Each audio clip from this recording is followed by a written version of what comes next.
Hello, ఇవాళ మనం SA 520 గురించి చదువుకుందాం. సో ఎస్ఏ 520 టైటిల్ వచ్చి analytical procedures. So let's start. First ఈ స్టాండర్డ్లో మనం ఏం నేర్చుకుంటామో చూద్దాం. First what is an analytical procedure అంటే అనలిటికల్ ప్రొసీజర్ అంటే ఏందనేది ఫస్ట్ తెలుసుకుందాం. తర్వాత అనలిటికల్ ప్రొసీజర్ని ఎలా పర్ఫామ్ చేస్తారో మనం తెలుసుకుందాం. తర్వాత అసలు అనలిటికల్ ప్రొసీజర్స్ ఒక ఆడిట్ ఫేజ్లో ఎన్నిసార్లు చేస్తారు. జనరల్గా 3 times, లైక్ ప్లానింగ్ ఫేజ్లో ఒకసారి, సబ్స్టాన్షియల్ అనలిటికల్ ప్రొసీజర్స్ ఒకసారి, అండ్ ఫైనల్గా ఒకసారి కంక్లూడ్ చేసేటప్పుడు చేస్తాము. అండ్ ఫైనల్గా ఈ అనలిటికల్ ప్రొసీజర్స్ ద్వారా వచ్చిన రిజల్ట్స్తో మనం ఏం చేయాలి. ఈ 4 మన మేజర్ ఆబ్జెక్టివ్స్ ఈ స్టాండర్డ్ నేర్చుకునేకి. నెక్స్ట్ మన ఫస్ట్ టాపిక్ వచ్చి what is an analytical procedure. Analytical procedure అంటే ఏం లేదు, చాలా సింపుల్. మన దగ్గర ఉన్న ఫినాన్షియల్ ఇన్ఫర్మేషన్ని మనం ఎవాల్యుయేట్ చేస్తాము. ఎలాగంటే analysis of any kind of financial data or non financial data. మన దగ్గర ఉన్న ఫినాన్షియల్ ఇన్ఫర్మేషన్ని ఒక ఫినాన్షియల్ డేటా కానీ అదర్ నాన్ ఫినాన్షియల్ డేటాతో కానీ మనం కంపేర్ చేస్తాం, అనాలిసిస్ చేస్తాము.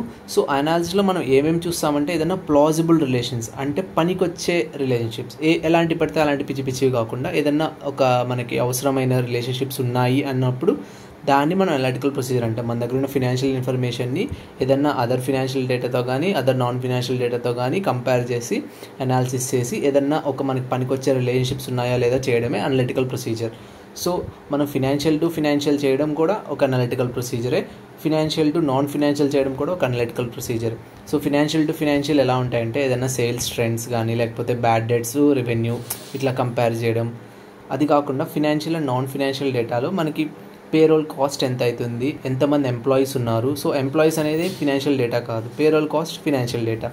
ఈ రెండింటి మధ్య మనం కంపేర్ చేసి అనాలిసిస్ చేసి ఏదన్నా మనకు రిలేషన్షిప్ కానీ వస్తే దాన్నే మనం అనలిటికల్ ప్రొసీజర్ అంటాం. Second step. ఫస్ట్ స్టెప్ అయిపోయింది. నెక్స్ట్ ఏంటంటే మనం ఎన్నిసార్లు ఈ అనలిటికల్ ప్రొసీజర్స్ చేస్తాము ఒక ఆడిట్లో. జనరల్గా 3 సార్లు చేస్తాం, 3 times. ఫస్ట్ వచ్చి preliminary or planning analytical procedures అంటే మనం స్టార్టింగ్ ఫేజ్లో ఉన్నప్పుడు మనం చేసే అనలిటికల్ ప్రొసీజర్స్. ఇవి ఎందుకు చేస్తామంటే ఆడిటర్కి ఆ బిజినెస్ గురించి అర్థమయ్యేకి, to understand the business.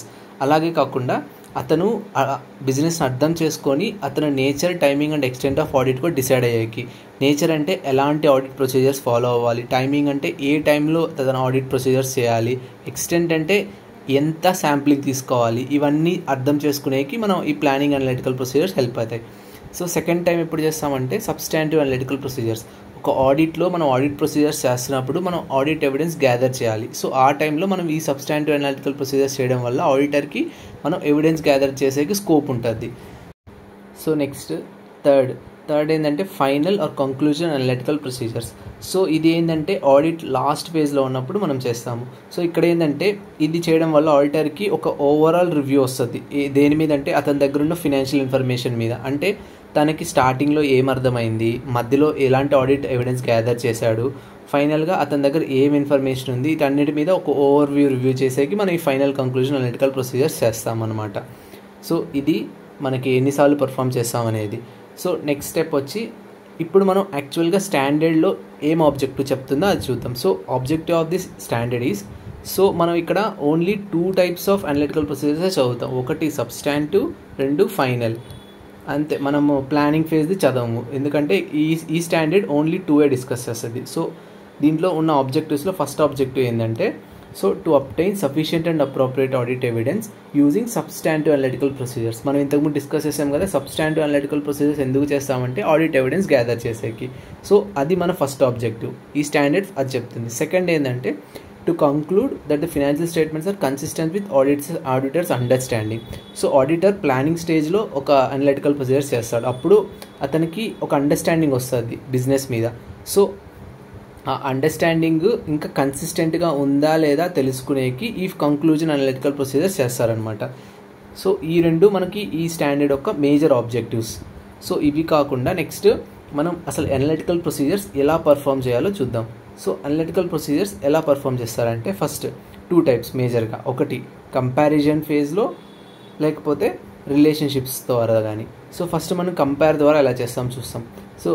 First method వచ్చి compare financial information with any kind of prior period information, అంటే మన దగ్గర ఉన్న ఫినాన్షియల్ ఇన్ఫర్మేషన్తో మన దగ్గర ఉన్న లాస్ట్ పీరియడ్ ఫినాన్షియల్ ఇన్ఫర్మేషన్, అంటే ప్రీవియస్ ఇయర్ ఫినాన్షియల్ స్టేట్మెంట్స్ కానీ, లేకపోతే ప్రీవియస్ ఇయర్ ఎనీ డేటా, ఏదో ఒక డేటా మన దగ్గర ఉంటే దాన్ని కంపేర్ చేయడం కానీ, లేకపోతే మన దగ్గర ఉన్న ఫినాన్షియల్ ఇన్ఫర్మేషన్తో ఏదన్నా ఫ్యూచర్ గురించి యాంటిసిపేట్ చేసిన ఏదైనా ఫోర్కాస్ట్ కానీ, ఏదైనా రిజల్ట్స్ని కానీ మనం కంపేర్ చేయడం, లేకపోతే మన దగ్గర ఉన్న ఫినాన్షియల్ ఇన్ఫర్మేషన్ని సిమిలర్గా ఇండస్ట్రీస్ ఉన్న ఇన్ఫర్మేషన్తో కంపేర్ చేయడం. ఈ 3 ఒక మెథడ్.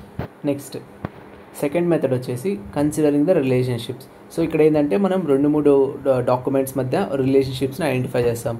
సో ఇప్పుడు సిమిలర్ ఫినాన్షియల్స్ ఉన్నప్పుడు అనుకోండి, ఆ ఫినాన్షియల్స్ మధ్య ట్రెండ్, అంటే ఇప్పుడు సేల్స్ ట్రెండ్ ఎలా ఉంది, పెరుగుతుందా తగ్గుతుందా, సో ఇదొకటి. లేకపోతే ఫినాన్షియల్ అండ్ నాన్ ఫినాన్షియల్ మధ్య రిలేషన్షిప్ ఎలా ఉంది, ఇందాక ముందే డిస్కస్ చేసాం. Payroll costs, number of employees తగ్గుతున్నారు కానీ పేరోల్ కాస్ట్ ఇంక్రీజ్ అవుతుంది, సో ఎలా అవుతుంది. సో ఇట్లాగా మనం ఒక రిలేషన్షిప్ ఎస్టాబ్లిష్ చేయాలి.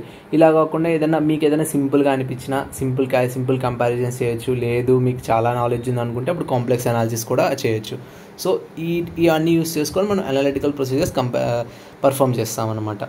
సో నెక్స్ట్ వచ్చేసి ఇప్పుడు మనం సెకండ్ చదువుదాం, అంటే సబ్స్టాంటివ్ అనలిటికల్ ప్రొసీజర్స్ చదువుదాం. సో సబ్స్టాంటివ్ అనలిటికల్ ప్రొసీజర్స్ చేసేటప్పుడు ఒక ఆడిటర్ ఏమేమి గుర్తుపెట్టుకొని చేయాలి అంటే, సబ్స్టాంటివ్ అనలిటికల్ ప్రొసీజర్స్ మనం ఆడిట్ ఎవిడెన్స్ గ్యాదర్ చేస్తాము. సో అలాంటప్పుడు ఆడిటర్ తన మైండ్లో ఏమేమి పెట్టుకోవాలి. ఫస్ట్ అనేది ఏంటంటే మనకు డేటా ఇంపార్టెంట్. మనం ఎలాంటి డేటా మీద మనం అనలిటికల్ ప్రొసీజర్స్ చేస్తున్నామో చాలా ఇంపార్టెంట్. సో ఇది మనకి చాలా ఇంపార్టెంట్. సో దీంట్లో మనం ఏం చేస్తామంటే సోర్స్ ఆఫ్ డేటా, ఆ డేటా మనకి ఎక్కడి నుంచి వస్తుందో, సోర్స్ ఏంది, అది చాలా ఇంపార్టెంట్. నెక్స్ట్ కంపారబిలిటీ, మన దగ్గర ఒక టైప్ ఆఫ్ ఇన్ఫర్మేషన్ ఉంది, మనకి దొరికింది ఇంకో టైప్ ఆఫ్ ఇన్ఫర్మేషన్, ఈ రెండు మనం కంపేర్ చేయగలమా లేదా అది మనకు తెలియాలి. మూడోది రిలవెన్స్, అసలు మన దగ్గర ఉన్న ఎవిడెన్స్కి మనం కావాల్సిన ఎవిడెన్స్ రెండు రిలవెంటా కాదా తెలుసుకోవాలి. ఇంకా ఫైనల్గా ఏంటంటే కంట్రోల్స్ ఓవర్ ప్రిపరేషన్, అంటే వెదర్ ఆ డేటాను ప్రిపేర్ చేసేటప్పుడు దాని దగ్గర ఎలాంటి కంట్రోల్స్ ఉన్నాయి, అంటే వీక్ కంట్రోల్స్ ఉన్నాయా, స్ట్రాంగ్ కంట్రోల్స్ ఉన్నాయా. ఒకవేళ వీక్ కంట్రోల్స్ ఉంటే మనం దాన్ని నమ్మలేం, అదే స్ట్రాంగ్ కంట్రోల్స్ ఉంటే మనం దాన్ని నమ్మగలం. సెకండ్ వచ్చేసి ఒక ఆడిటర్ సబ్స్టాంటివ్ అనలిటికల్ ప్రొసీజర్స్ చేస్తున్నప్పుడు తను ఒక ఎక్స్పెక్టేషన్ అనేది పెట్టుకుంటాడు. అంటే ఫర్ సపోజ్ ఇక్కడ 100 అమౌంట్ చూపించారు వాళ్ళు ఫినాన్షియల్స్లో, బట్ జనరల్గా ఆడిటర్ తన ఎక్స్పీరియన్స్ బేస్తో సిమిలర్ కైండ్ ఆఫ్ బిజినెస్లో జనరల్గా 50 ఇలాంటి ఎక్స్పీరియన్స్ చూపిస్తారు, 100 చూపిరు. కానీ వీళ్ళు 100 చూపిస్తున్నారు కాబట్టి ఏదో ఒక తప్పు ఉందని ఒక ఎక్స్పెక్టేషన్ అనేది పెట్టుకో ఉంటాడు. నెక్స్ట్ ఏంటంటే ఆ ఎక్స్పెక్టెడ్ అమౌంట్కి ఆల్రెడీ వాళ్ళు రికార్డ్ చేసిన అమౌంట్కి ఆ మధ్య ఏమైనా డిఫరెన్స్ ఉంటే అది యాక్సెప్టబుల్లా మెటీరియల్లా చెక్ చేయాలి. అంటే ఇప్పుడు మన మెటీరియాలిటీ వాల్యూ 10 అనుకోండి, అక్కడ రికార్డ్ అయిన value 100, auditor expected value 50. So అక్కడ ఏంటంటే డిఫరెన్స్ 50 ఉంది కానీ మన మెటీరియాలిటీ వాల్యూ 10, సో అది మనకి యాక్సెప్టబుల్ కాదు, ఇది పక్కా మెటీరియల్. సో అట్లా కాకుండా మన మెటీరియాలిటీ లెవెలే 60 డిఫరెన్స్, సో మనం రికార్డ్ చేసిన value 100, expected value 50, so difference 50 కాబట్టి 50 అనేది 60 కంటే తక్కువే కాబట్టి అది యాక్సెప్టబుల్. సో ఇలా కాకుండా మనం చేసే సబ్స్టాంటివ్ అనలిటికల్ ప్రొసీజర్స్ ఏదైనా అసర్షన్స్కి కరెక్టా కాదా, సూటబుల్ అవుతాయా లేదా చూడాలి. అంటే ఏదైనా బ్యాలెన్స్ షీట్ ఐటమ్ తీసుకున్నా, లేకపోతే P&L ఐటమ్ తీసుకున్నా, అక్కడ మనం చూసే అసర్షన్కి మనం చేయాలనుకున్న అనలిటికల్ ప్రొసీజర్స్ సూటబుల్ అవుతాయా లేదా, ఈ 4 మన ఆడిటర్ అనేవాడు మైండ్లో పెట్టుకోవాలి సబ్స్టాంటివ్ అనలిటికల్ ప్రొసీజర్స్ చేసేటప్పుడు. Next conclusion analytical procedures or final analytical procedures ఎలా చేస్తాము, ఎందుకు చేస్తాము చూద్దాం. సో ఫస్ట్ ఆడిటర్ ఏం చేయాలంటే ఫైనల్ అనలిటికల్ ప్రొసీజర్స్ అప్పుడు అతను తనే డిజైన్ చేసి పర్ఫామ్ చేయాలంటే తనకి ఏది అనిపిస్తే అలాంటి అనలిటికల్ ప్రొసీజర్స్ తను చేస్తాడు. ఎందుకంటే ఫైనల్లో అతనికి ఆడిట్ ఎవిడెన్స్ గ్యాదర్ చేయాల్సిన పని లేదు, జస్ట్ తన దగ్గర ఉన్న ఇన్ఫర్మేషను, తన దగ్గర ఉన్న అండర్స్టాండింగ్ అంతా కన్సిస్టెంట్గా ఉందా లేదా టెస్ట్ చేయడమే. సో ఎట్ ద ఎండ్ ఫేజ్లో తను డిజైన్ చేసి పర్ఫామ్ చేస్తాడు అనలిటికల్ ప్రొసీజర్స్. ఎందుకు చేస్తాడంటే ఫినాన్షియల్ స్టేట్మెంట్స్ అనేది ఆడిటర్ అండర్స్టాండింగ్కి కన్సిస్టెంట్గా ఉన్నాయా లేవా, ఇక్కడ మెయిన్ ఇంపార్టెంట్ కన్సిస్టెంట్.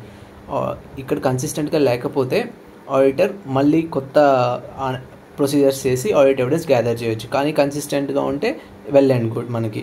సో ఇక్కడతో మనకి సబ్స్టాంటివ్ అయిపోయింది, ఫైనల్ అయిపోయింది. ఫైనల్గా మనం ఏదన్నా అనలిటికల్ ప్రొసీజర్స్ చేసినప్పుడు దాని ద్వారా వచ్చే రిజల్ట్స్ని మనం ఎలా చేస్తాం మనం అనేది. సో ఫస్ట్ ఏంటంటే, సో మన దగ్గర 2 డాక్యుమెంట్స్ ఉన్నాయి, సో రెండింటి మధ్య మనం అనలిటికల్ ప్రొసీజర్స్ చేసాము కానీ కొన్ని డిఫరెన్సెస్ వచ్చాయి. సో ఫస్ట్ మనం చేయాల్సిన పని ఏంటంటే ఇన్వెస్టిగేట్ చేయాలి, ఆ డిఫరెన్సెస్ ఎందుకు వచ్చాయో ఐడెంటిఫై చేయాలి, ఇన్వెస్టిగేట్ చేయాలి. సో ఫస్ట్ మనం ఆబ్వియస్గా చేయాల్సింది డైరెక్ట్గా మేనేజ్మెంట్ దగ్గరికి వెళ్ళి ఎందుకు డిఫరెన్స్ వచ్చిందో అడగడమే. So enquiry the management. ఒకవేళ మేనేజ్మెంట్ రెస్పాండ్ అవ్వలేదు అనుకోండి, అప్పుడు మన దగ్గర వేరే ఆప్షన్ లేదు, ఏదన్నా అదర్ ఆడిట్ ప్రొసీజర్స్ చేయడమే. సో ఇక్కడతో మన రిజల్ట్స్ కూడా అయిపోయింది.